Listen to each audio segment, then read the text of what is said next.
Hi everyone, my name is Taylor. Today I am excited to introduce you to another one of Aperture's 8 CASEL-aligned competencies, relationship skills. We'll go over what relationship skills are, why they're important, strategies for you to practice, and ideas to strengthen your students' skill set. Throughout this video, I'll invite you to pause for a few moments to allow you to reflect on your answers to some questions related to relationship skills. If you're watching this presentation with your staff or team, this is a great time to talk about your answers together.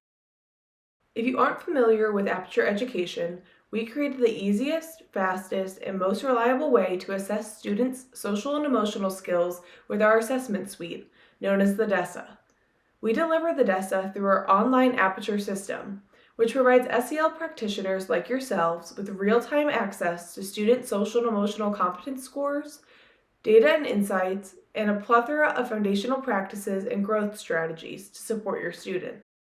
Relationship skills are just one of the 8 competencies that are measured by our DESA assessments in the Aperture system and reflected on by educators in our EdCert program. You see all 8 competencies here, with today's focus being on the pink icon. Last month we published a video on goal-directed behavior. The link to that workshop will be posted in the description box below. Before we dive in, let's talk about what the competency of relationship skills means. Why are these skills important? For me, they're important because they allow us to successfully work together with others to reach our goals. Relationship skills empower us to interact positively and productively with those around us. Not only does having relationship skills often benefit us, they can also help us build deeper connections with those around us and create advancement opportunities for us in school or in work. Relationship skills set the foundation for us to be successful, productive, and happy. Being able to establish and maintain healthy relationships, communicate effectively, resolve conflicts, resist peer pressure, and collaborate are essential to succeeding at work and in school. Relationship skills empower our students to contribute to and engage in schoolwork in deeper ways. Students with strong relationship skills are more accepting of their peers, develop stronger friendships, and have a decreased likelihood of engaging in bullying. Another benefit of having strong relationship skills is an increased interest in being connected to school activities, like joining a sports team, the school newspaper, or a science club. Students who are connected to after-school activities similar to the ones I just listed are more likely to come to school. Reduced absenteeism leads to improved learning and academic achievement. You can read more about that in the white paper we published on chronic absenteeism in the description box of this video. All of these factors combined create a more engaged and positive classroom culture. We've talked about why relationship skills are important, but now let's dig deeper into what they are. Relationship skills are one of the CASEL 5 competencies.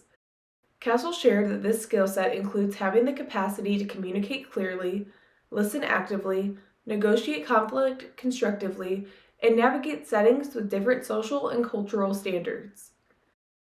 Relationship skills encompass practicing teamwork and collaborative problem solving, showing leadership in groups, seeking or offering help when needed, or building relationships with others. As you recall, the DESA is Aperture Education's strengths-based assessment that is used to measure 8 specific social and emotional learning competencies. So, how do relationship skills show up in the DESA assessments, you may ask? On the screen are examples of the types of behaviors that the DESA assessments look for to determine if a student has a strength in relationship skills.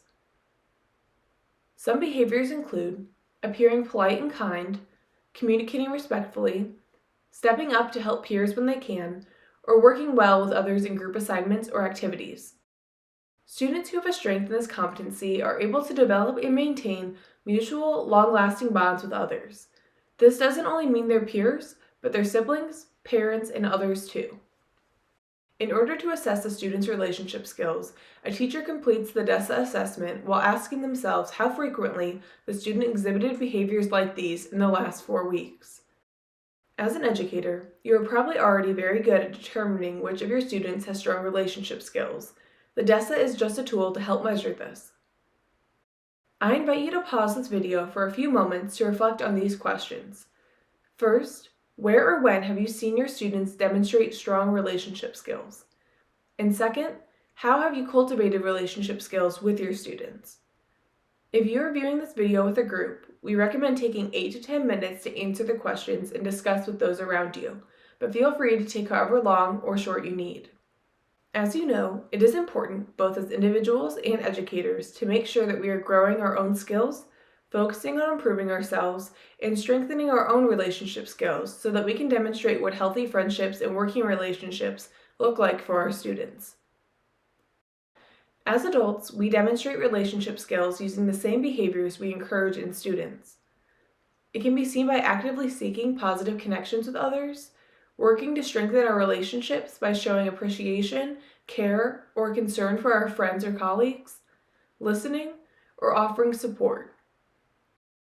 While having strong relationship skills minimizes times of conflict because you're able to talk through your problems with others, there are other times when conflict escalates. Individuals with strong relationship skills are able to address conflict when it occurs in a professional and respectful manner. They can apologize, forgive, and move on following a conflict, rather than holding on to grudges that can permanently disrupt the relationship. Let's pause for a few more minutes to reflect on some additional questions. First, where or when have you seen your colleagues display relationship skills? Second, how have you or your colleagues practiced relationship skills? Take some time now by pausing the video to reflect on your answers. We typically recommend taking 8 to 10 minutes to answer the questions and discuss with those around you, but feel free to take however long or short you need. Now that we've thought about what relationship skills are and why they're important, let's look at some student-specific strategies and educator-specific strategies. The student strategy I want to share today is called Who is Great at This? The goal of this strategy is simple: to help children recognize and build important relationship skills. For elementary students, the first step is to help children name and recognize important relationship skills. Take a sheet of paper and make 2 columns. On the left side, list key relationship skills such as says something nice about someone, is polite, or offers help to others. On the right side, have students write the name of someone who's great at this and give an example of how that person showed that skill. Start with a small list of easy skills for children to identify, and then add more as they get better at recognizing relationship skills in others. For middle school students, relationship skills can be particularly hard. Teenagers often struggle with relationship skills as part of growing up. Issues like being loyal to friends, keeping their trust, being accepted while still being true to yourself, and doing the right thing are hard lessons to learn. Fortunately, there are many great movies that deal with these themes, such as Riding with My Sister, The Breakfast Club, Stand By Me, and even Toy Story. Watch these films with middle schoolers and then talk about the challenges that were portrayed in the film. Who is great at solving those challenges through their relationship skills? For high school students, the ability to get along with all kinds of people is important in the workplace and in the community. Help high schoolers learn to form positive relationships with a variety of individuals. Have teens pick someone that they do not know well yet, but would like to get to know better. That person could be a classmate, a neighbor, or even a family member like a cousin. Encourage them to strike up a conversation with that person and explore 3 things. First, their interest. Second, their goals. And third, someone they admire. Have them share with you what they discovered. Likely they will have more in common with the person than they thought. Help high schoolers become someone who is great at getting along with others so they can bring these skills into college or the workforce. The educator-specific strategy I wanted to share is called I Know You. This strategy will guide you through a process designed to help you intentionally enhance your relationship with every student. After using this strategy, you will have identified specific strengths and interests of your students, assessed your existing relationships with your students, and intentionally begun the process of building positive relationships with everyone. To practice this strategy, get out a piece of paper or download the free PDF linked in the description of this video. First, make a list of each of your students. If you teach multiple classes or groups of students, select one to start. Create a table with 4 columns and 5 rows. Label the first column Student Name, the second column a Strength, The third column, an interest, and the fourth, our relationship. For each student, list one strength or thing you admire about them. These can be social and emotional strengths, such as being optimistic or getting along well with peers, or these can be talents, such as being a good basketball player or an artist. For each student, list one of the student's interests outside of the classroom, such as being on the soccer team or speaking fluent Creole at home. In the Our Relationship column, place a plus sign next to students with whom you feel you have a positive relationship. Add another plus sign next to students you think would agree with that assessment. Your next step is to review the table. Are there students for whom you were not able to list a strength or interest? Are there students with only one plus sign or students with no plus signs? Select up to 5 students from this list who you will commit to spending 3 minutes individually interacting with each day for the next 5 days. Once you've completed this step by checking in individually with each of the students you've selected, return to the table. Fill out any new information you know about your students. Add a new column and repeat the process of placing plus signs next to students with whom you have a positive relationship. Evaluate your table for any changes since the last time you completed the inventory and reflect on your week of spending extra time with the students you have selected. What changes, if any, do you notice? What new things do you know about your students?